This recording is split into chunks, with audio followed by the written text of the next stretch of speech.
So, thank you for joining LCMB's Lunch and Learn on the Minimum Energy Efficiency Standards, or the MEES standards. So this is the first in a series of 6 webinars on energy regulation and building compliance that my colleagues and I will be hosting from now through till sort of the end of March next year. I'll have a list of the upcoming webinars at the end of the presentation, and you'll also see them pop up on our LinkedIn. So for a copy of the slides, please get in touch with me after the webinar, and I'll happily share them. We will have some time at the end for questions, so please pop your questions in the Q&A section of Teams rather than the chat function. This makes it a lot easier for us to respond to you at the end. It also means that if your question has already been asked by someone else, you can see that and upvote it so that I answer those questions first. And my colleagues will be helping me with the questions at the end. So my name is Kostin Banos. I'm the senior consultant in the Net Zero team at LCMB. What we do at LCMB is help organizations to reduce running costs, quite often significantly, meet their sustainability and net zero goals, and build workplaces that are both efficient and economical to run. We're a consultancy based in Oxfordshire, and we specialize in net zero strategies, in project management, in facilities management, and data management. For most organizations, buildings are large and ultimately unavoidable expenses. Our role is to help building owners turn their buildings into genuine assets. We work with a range of clients across the UK, some of whom I can see have joined us today. So we work with councils, universities, NHS hospitals, transport and logistics organisations, research institutes, large multi-unit dwellings, office buildings and business parks. We're the expert advisor for asset managers and facilities managers, helping to reduce energy consumption and navigate building compliance and regulation. So firstly, I'd like to preface that we are not representatives of the UK government.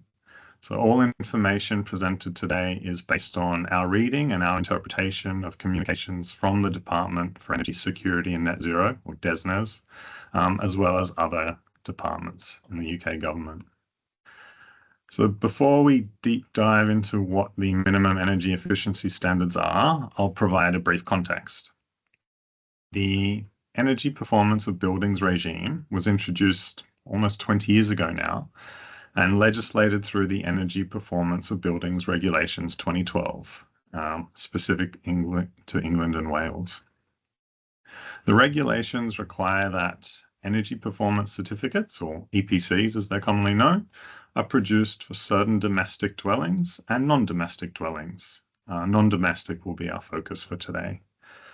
They require that display energy certificates, or DECs, are produced for public buildings, and air conditioning inspection reports, or ACIRs, are carried out for systems above 12 kilowatts. The certificates relate to the property rather than the owner or occupier, and they remain valid irrespective of the owner. So as I said, we'll be focusing mainly on EPCs in this webinar, with a slight touch on DECs as well. An EPC is a certificate that shows the theoretical energy performance of a building. An accredited assessor develops a model of the building to estimate the energy and carbon intensity, ranked against a benchmark and given a rating A to G. An EPC is valid for 10 years and needs to be updated whenever an eligible property is constructed, sold, rented out, or there is a significant change to the property relating to energy consumption. And it comes with recommendations for improving that building. A DEC, on the other hand, shows how much energy a building has actually used over the past year. It's based on real data, like utility bills, and provides an indication of the actual carbon footprint of a building. It also gives the building a rating from A to G, which reflects how well the building is being run, rather than how it was built. And it also is accompanied by a recommendation report. I'm going to assume that because you've joined this webinar on MEES regulations, you already know how each of these reports and certificates works. So that was a brief overview, but if you don't know, and some of what I've said already or what I'm about to say doesn't make sense, please ask me for clarification at the end. I'm happy to take a call later on in the week and go through anything I say today. So I myself am an accredited deck assessor, and our lead EPC assessor, Ina Mukondwa, is also online to answer any particularly tricky questions. So now we've arrived at what is MEES. So the minimum energy efficiency standards require domestic and commercial landlords to ensure their properties have a valid minimum EPC rating before they can be let or sold. So currently, this minimum rating is an E rating. And yes, it looks like they are changing. And we know this from the Energy White Paper published in 2020, setting out how the UK will clean up its energy system and reach net zero emissions by 2050. So the UK's net zero target is a legally binding goal to reduce all greenhouse gas emissions to net zero by 2050 compared to 1990 levels, and was established through the Climate Change Act 2008. According to government sources, the UK's residential and commercial buildings are responsible for 20 to 25% of the UK's greenhouse gas emissions.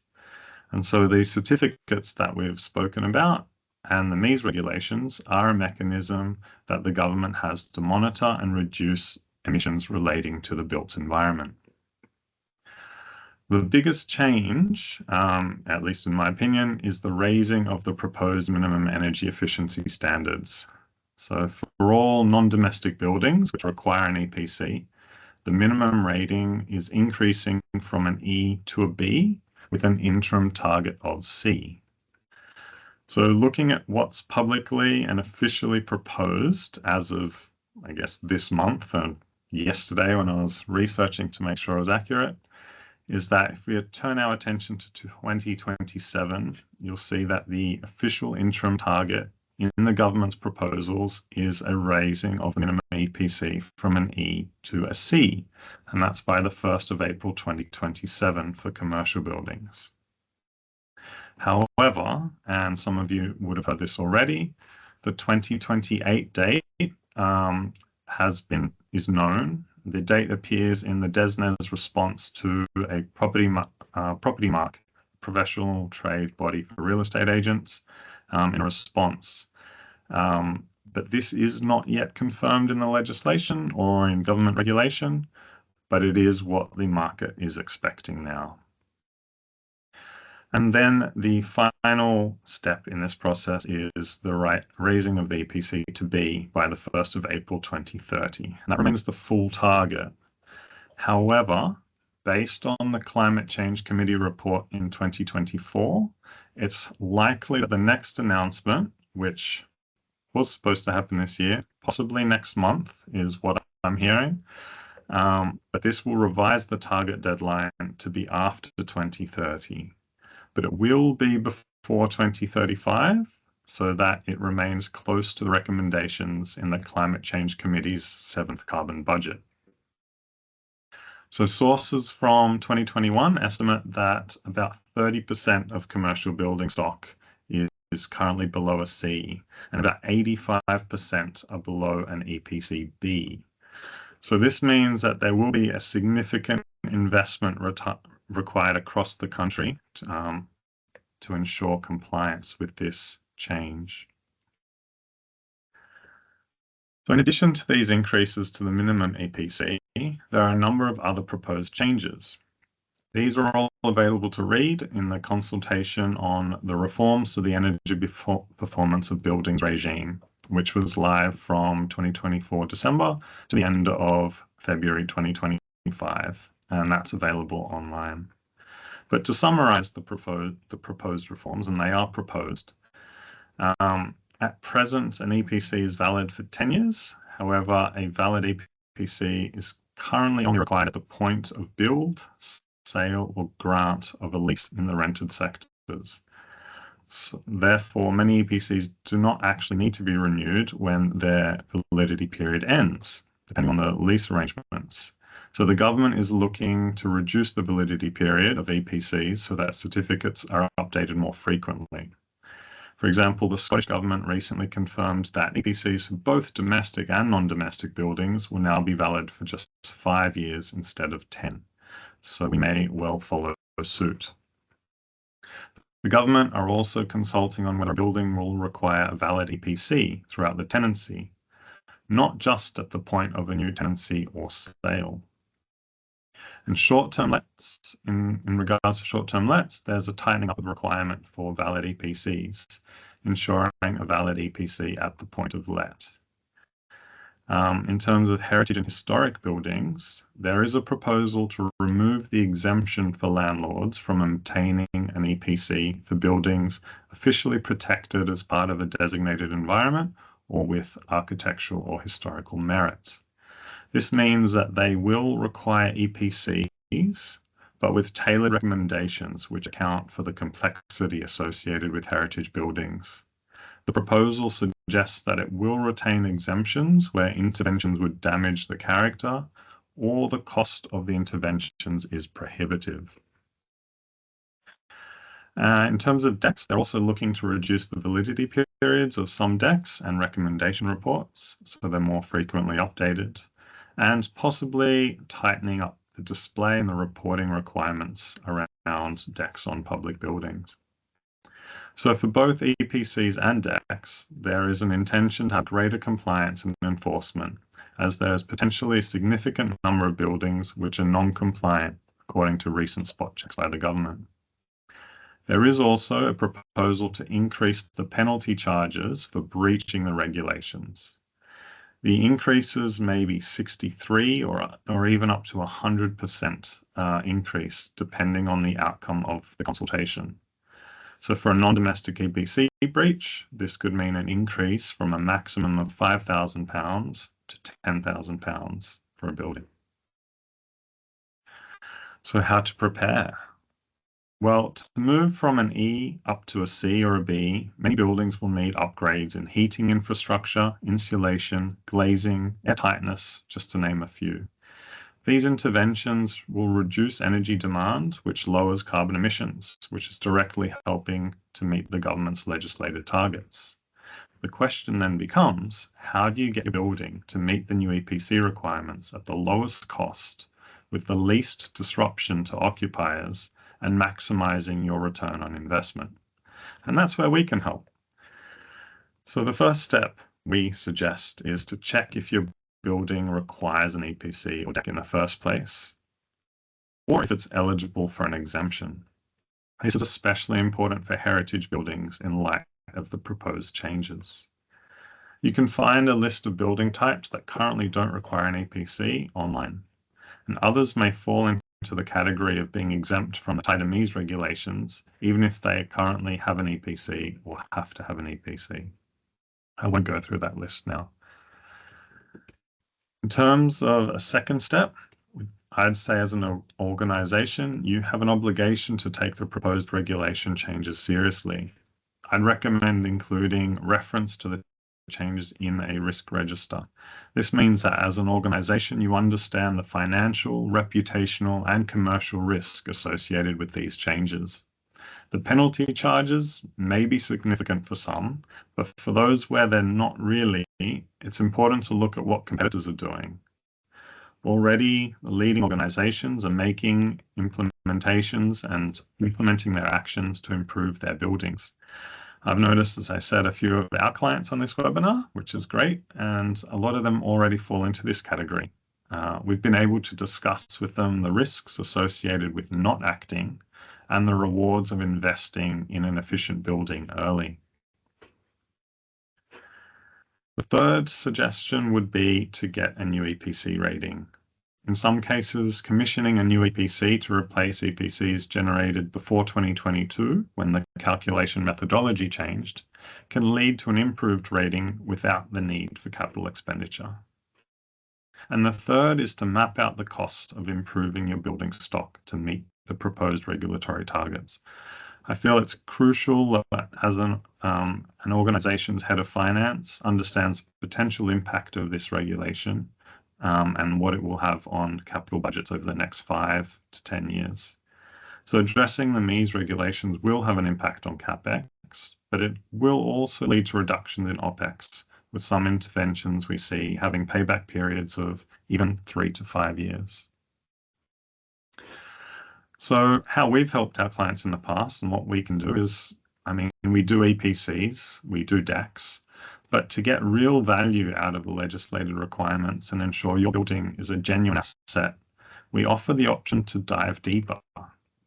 So what we do differently essentially is we explore a range of building retrofit ideas.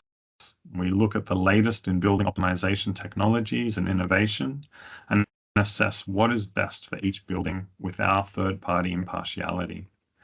We look at how proposed recommendations will create meaningful improvements to a building with a strong return on investment, while also meeting the anticipated stricter MEES regulations.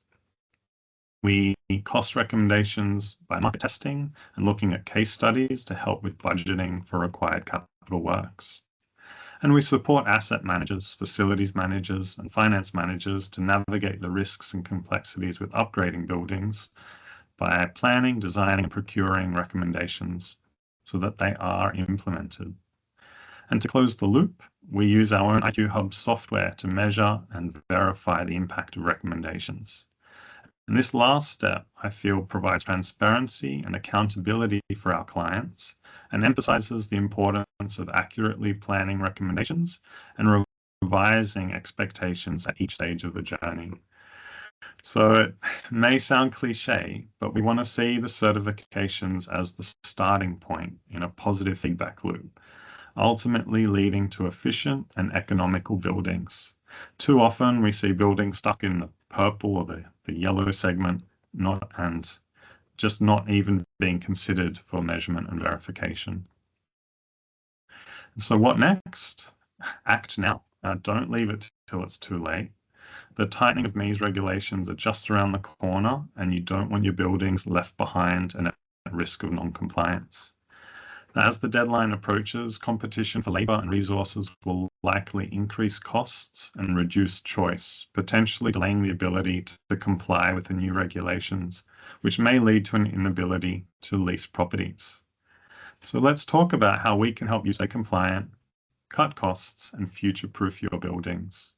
We're offering a complimentary 30-minute Teams call where we can talk through your specific situation and answer any questions you have.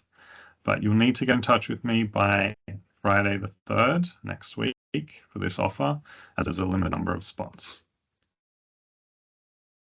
My contact details are here on the list, and now it's time for questions. We did receive 2 questions before the webinar started, so I've prepared an answer to those, and then I'll go back to this slide where my contact details will be up. So both of the questions that we received were related to heritage buildings and whether an EPC is required. So as you probably would have expected, I can't give you a definitive answer without knowing your circumstances, but for general advice, I've highlighted the relevant section of the Energy Performance of Buildings Regulations 2012. You can see the regulation states the duty to have an EPC does not apply to certain buildings. But the official rhetoric is that owners should take advice from their local authority conservation officer to decide if an exemption applies. In practice, if you are selling or letting a listed building, you'd normally need an EPC commissioned. But if after the assessment, it's clear that most or all of the recommendations, for example, double glazing or wall insulation, would alter the building's character, they'll most likely be disallowed by a listed building consent process, in which case the EPC may not apply.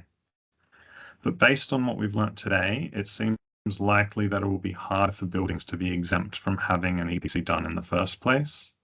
The key consideration is how applicable the recommendations are. So that's where the arguments could be made to justify a building actually being below the minimum EPC rating. But I would expect that most buildings will require an EPC of some sort. So I can't see the questions coming through, but can one of my team members maybe shout out a couple? I know we've got 3 minutes. We've had one from Holly Jones saying, is the 2027-28 EPC C requirement expected to apply to new tenancies only to begin with, or will it automatically apply to existing tenancies as well? Yep, great question. Thank you, Holly. At the moment, the way that EPC works is you only need an updated EPC once the EPC has expired, and then there is a new tenancy or you're selling the property. So while there is a tenancy in place and while an EPC is valid, you won't need to update it straight away. But once either of those two things happens, it'll be triggered that you will need to get a new EPC done. Hopefully that answers the question. Yeah, we've got another question from Hannah Hammond. How many fines enforcement actions have been issued for non-compliance of MEES? Great question, Hannah. At the moment, there is, the spot checks from DESNZ show that there is a high level of non-compliance in the industry associated with EPCs, less so for decks, which is great. I don't know the exact number of fines being given out, but there is an expectation that there will be an emphasis on more compliance and regulation, and I suppose more fines being given out and greater investment in enforcement. At least that's what I've read. There's no other questions, Costin. Oh, brilliant. Well, that takes us through to essentially 29 minutes past. So perfect time for just to quickly look through our next webinars. So you can follow us on LinkedIn or subscribe to our newsletter on our website if you'd like to be updated on when the next webinars will be taking place. I'll send a follow-up email to participants with links to both of those so that you have the option of joining future webinars. And as I said, please get in touch with any questions. If you'd like access to the slides, let me know. My contact details, in case you haven't written them down, are here. And you can find me on LinkedIn as well. I hope that you found this webinar informative, and have a lovely rest of your day and enjoy your lunch. Thank you.